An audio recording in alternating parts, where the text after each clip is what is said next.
नमस्ते दोस्तों, 15 मई के वीडियो में आप सभी का स्वागत है। अब वेस्टर्न डिस्टर्बेंस पहाड़ों पर ऑलमोस्ट पहुंचने वाला है और ये जो वेस्टर्न डिस्टर्बेंस है, ये मैंने जो बना रखा है वो ये समझ लीजिए कि यहाँ पर आ जाएगा। और ये well mark low pressure area यानी गहरा निम्न दबाव का क्षेत्र जो बंगाल की खाड़ी में बना था, पहले ऐसा लग रहा था कि ये तूफान बन सकता है, लेकिन अब इसकी संभावना कम होती जा रही है और ये इस तरह से म्यांमार की तरफ जा सकता है। हो सकता है ये बीच में डिप्रेशन बन जाए, लेकिन ये जब ये लैंडफॉल करेगा तो well mark low pressure area के रूप में ही यहाँ पर लैंडफॉल ये कर पाएगा। तो ये कह सकते हैं कि जो जो ट्रफ है यहाँ पर जो बनी हुई है, आप इसको देखो, ये जो दिल्ली तक आ रही है, तो इसका असर पंजाब के दक्षिणी इलाकों में, हरियाणा में, उत्तरी राजस्थान और दिल्ली एनसीआर के साथ साथ उत्तर प्रदेश के कुछ इलाकों में दिखाई देने वाला है। ये एक और ट्रफ है जो यहाँ तक है और ये इसको अगर देखा जाए तो ये मणिपुर तक जा रही है। तो यहाँ पर भी बिहार में और जो उप हिमालय पश्चिम बंगाल है, सिक्किम और ये असम में भारी बारिश हो सकती है। उत्तर प्रदेश के भी कई इलाकों में धूल भरी आंधी के साथ साथ गरज और चमक हो सकती है, बिजली गिरने की संभावना भी है। और ये दक्षिण भारत में जो ट्रफ जा रही है, यहाँ से आप देखिए कि छत्तीसगढ़ होती हुई विदर्भ के आसपास से और तेलंगाना, कर्नाटक और तमिलनाडु तक आ रही है। तो इस ट्रफ के साथ साथ भी बारिश की संभावना अब बनती हुई हमें दिखाई दे रही है। तो आज अगर 15 तारीख की हम बात करें तो इसमें आप देखेंगे कि 15 तारीख को जो वेदर एक्टिविटी है वो किस तरह से होने वाली है। तो इसको हम देखते हैं कि ये जो पहाड़ है यहाँ पर आप देखो थोड़ा सा वेदर ज्यादा होने लग गया है। ये जो नया वेस्टर्न डिस्टर्बेंस यहाँ पर पहुंचा है उसका असर दिखाई देगा हमें जम्मू कश्मीर और ये हिमाचल और लद्दाख के सही कई इलाकों में, उत्तराखंड में हल्की बारिश की गतिविधियां रहने वाली है। यहाँ आप देखिए पाकिस्तान के ऊपर ये जो साइक्लोनिक सर्कुलेशन बना है, तो लाहौर, इस्लामाबाद, ये जो इलाके हैं यहाँ पर बारिश होगी। और उसी तरह से अगर हम देखें तो गंगानगर, हनुमानगढ़ और नाल वगैरह, ये जो गंगानगर है, हनुमानगढ़ है, सूरतगढ़ है, उसके आसपास के इलाकों में बारिश और धूल भरी आंधी चल सकती है। सिरसा, फतेहाबाद, हिसार में भी इस तरह का वेदर हो सकता है। नारनौल और ये रेवाड़ी वगैरह जो है, यहाँ पर भी ये बारिश और धूल भरी आंधी आ सकती है। दिल्ली एनसीआर के साथ साथ बरेली, मुरादाबाद, संभल, मेरठ, मुजफ्फरनगर, सहारनपुर, सरसावा, ये जो इलाके हैं यहाँ पर भी धूल भरी आंधी वगैरह दिखाई सकती है। हाथरस, आगरा, अलीगढ़, मथुरा, ये जो इलाके हैं यहाँ पर भी उत्तर प्रदेश में कुछ वेदर हो सकता है।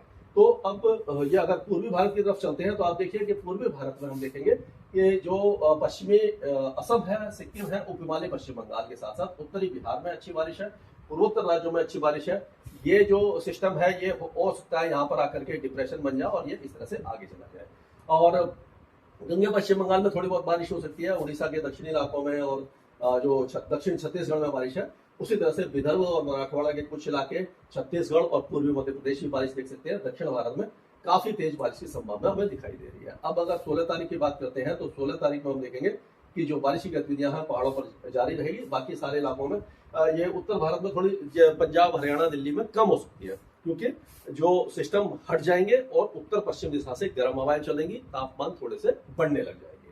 और लेकिन उड़ीसा, छत्तीसगढ़ और ये जो आपका बाकी दक्षिण भारत है, यहाँ पर बारिश की गतिविधियां ये 17 तारीख तक भी जारी रहेंगी। अगर पहाड़ों की बात करें तो यहाँ पर देखिए कि ये पहाड़ों पर हम देखेंगे कि जम्मू कश्मीर में जो बारिश है वो 16 तारीख तक रहेगी। 15 है और 16 तारीख तक रहेगी। 17 तारीख होते होते बारिश में काफी ज्यादा कमी आ जाएगी। वेस्टर्न डिस्टर्बेंस आगे की तरफ चला जाएगा। उसी तरह से लद्दाख में भी 16 तारीख तक कई इलाकों में बारिश रहेगी। हिमाचल की अगर बात करते हैं तो धर्मशाला से लेकर के धौलाधार हिल्स, चंबा, केलोंग, लाहौल स्पीति, किन्नौर, कुल्लू, मनाली, ये जो इलाके हैं यहाँ पर तेज बारिश की संभावना कुछ इलाकों में दिखाई दे रही है। वैसे लाइट टू मॉडरेट रेन के साथ बादलों की गरज चमक हो सकती है। अब अगर हमीरपुर, ऊना, बिलासपुर, नाहन, इन सब की बात करें, शिमला वगैरह की, तो यहाँ पर बारिश हल्की फुल्की बौछारें ही आपको दिखाई देगी। उत्तराखंड में कोई खास वेदर एक्टिविटी अभी फिलहाल दिखाई नहीं दे रही है। हालांकि देहरादून वगैरह में बारिश हुई है 2-3 दिनों से, लेकिन अब हरिद्वार, ये नैनीताल, चंपावत, गढ़पाल, देहरादून, ये जो इलाके हैं यहाँ पर बहुत हल्की बारिश या बादलों की गरज चमक हो सकती है। बाकी उत्तरी इलाकों में यहाँ बारिश की संभावना दिखाई दे रही है। पंजाब के ज्यादातर इलाके अगर देखें तो गुरदासपुर, अमृतसर, होशियारपुर, ये सारे इलाके सूखे रहेंगे। फजलिका, मुक्तसर, भटिंडा, मनसा, यहाँ पर हो सकता है कि धूल भरी आंधी के साथ कहीं कहीं पर अगले 24 से 48 घंटों के दौरान बारिश हल्की हो जाए। अब अगर हरियाणा की बात करते हैं तो हरियाणा में भी जो अम्बाला, कुरुक्षेत्र, करनाल, कैथल, ये जो इलाके हैं यहाँ पर बारिश की गतिविधियां कम है यमुनानगर वगैरह में। लेकिन सिरसा, फतेहाबाद, हिसार, भिवानी, मंदिरगढ़, चरखी दादरी, रेवाड़ी, ये जो इलाके हैं यहाँ पर धूल भरी आंधी चल सकती है अगले 2 दिनों के दौरान। दिल्ली एनसीआर में भी आज जो धूल भरी आंधी के साथ साथ कहीं कहीं पर बादल गरज सकते हैं, बिजली चमक सकती है, बारिश भी हो सकती है और एनसीआर के कुछ इलाकों में भी। लेकिन कल 16 तारीख होते होते मुझे लग रहा है कि जो बारिश की गतिविधियां लगभग थम जाएंगी। उत्तर पश्चिम दिशा से जो गर्म हवा चलेगी उससे टेम्परेचर बढ़ जाएंगे। 40 डिग्री को दिल्ली एनसीआर का आंकड़ा पार हो जाएगा, लेकिन हीट वेव आने की संभावना अभी फिलहाल दिखाई नहीं दे रही है। लगभग एक सप्ताह तक 45 डिग्री तक तापमान जाने की संभावना बिल्कुल भी दिखाई नहीं दे रही है। अब अगर उत्तर प्रदेश की बात करते हैं तो अभी देखिए कि आज जो बारिश की गतिविधियां सहारनपुर, शामली, मुजफ्फरनगर, बिजनौर, मुरादाबाद, रामपुर, संभल, कासगंज, गाजियाबाद, हापुड़, बुलंदशहर, बदायूं और ये हाथरस, सागर, अलीगढ़, फिरोजाबाद यहाँ तक हो सकती है। लेकिन ट्रफ क्योंकि आगे आ रही है तो माफ कीजिएगा, फरुखाबाद, हरदोई, लखनऊ, बाराबंकी, रायबरेली, अमेठी, फैजाबाद, आजमगढ़ ये जो इलाके यहाँ पर भी बादलों की गरज चमक होने की संभावना नजर आ रही है। अब बिहार की बात करते हैं तो बिहार में जो उत्तर पूर्वी बिहार है, मधुबनी, सुपौल, अररिया, किशनगंज, फॉरबिसगंज, माधेपुरा ये जो इलाके हैं यहाँ पर तेज बारिश या तेज हवाओं के साथ बिजली की गरज चमक हो सकती है। बाकी इलाकों में कहीं कहीं बादल छा सकते हैं। अब अगर झारखंड की बात करें तो झारखंड लगभग शुष्क रहेगा। दक्षिणी झारखंड में रांची, खूंटी, चाईबासा और जमशेदपुर के कुछ इलाकों में बादल गरज सकते हैं। अगर पश्चिम बंगाल की बात करें तो यहाँ पर हम देखेंगे कि पश्चिम बंगाल में कलिम्पोंग, दार्जिलिंग, जलपाईगुड़ी, अलीपुरद्वार, कूच बिहार, उत्तरी दिनाजपुर, दक्षिणी दिनाजपुर यहाँ पर तेज बारिश की संभावना है। मालदा, बीरभूम, मुर्शिदाबाद में कहीं कहीं बादल गरज सकते हैं, लेकिन गंगा पश्चिम बंगाल में मौसम लगभग साफ रहेगा। अब पूर्वोत्तर राज्यों में भी लगातार बारिश की गतिविधियां रहेंगी, कम ज्यादा होती रहेंगी, लेकिन यहाँ पर भी असम, मेघालय, अरुणाचल प्रदेश, नागालैंड, मणिपुर, मिजोरम और त्रिपुरा। मणिपुर, मिजोरम और त्रिपुरा में कम होगी। अरुणाचल प्रदेश में भी ज्यादा बारिश नहीं है, लेकिन पश्चिमी असम में काफी तेज बारिश की संभावना दिखाई दे रही है। अब राजस्थान की बात कर लेते हैं तो राजस्थान में अब ऐसा लग रहा है कि गंगानगर, हनुमानगढ़, बीकानेर, चुरू, झुंझुनू, अलवर, भरतपुर, धौलपुर ये जो इलाके हैं यहाँ पर और सीकर में भी वेदर एक्टिविटी हो सकती है। धूल भरी आंधी के साथ गरज चमक के साथ बौछारें पड़ सकती है, बिजली भी चमक सकती है, तेज हवाएं काफी ज्यादा चल सकती है। 70 से 80 किलोमीटर की रफ्तार से हवाएं चल सकती हैं।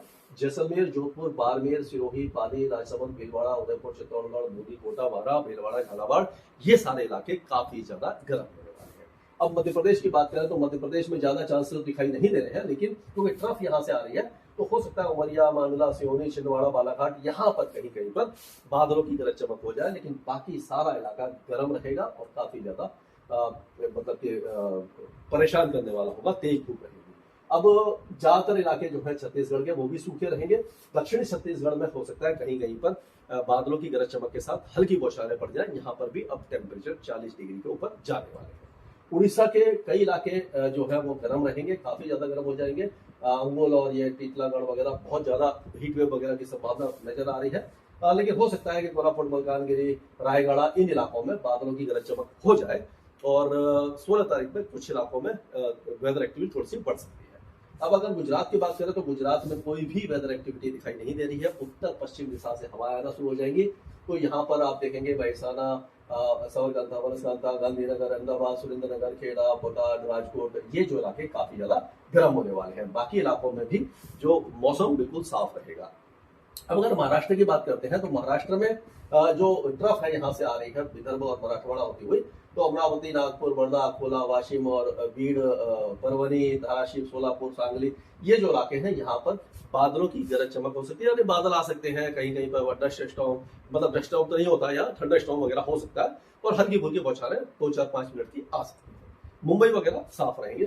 तेलंगाना में ज्यादा वेदर एक्टिविटी की संभावना दिखाई नहीं दे रही है और उसी तरह से आंध्र प्रदेश के भी ज्यादातर इलाके सूखे ही रहने वाले हैं।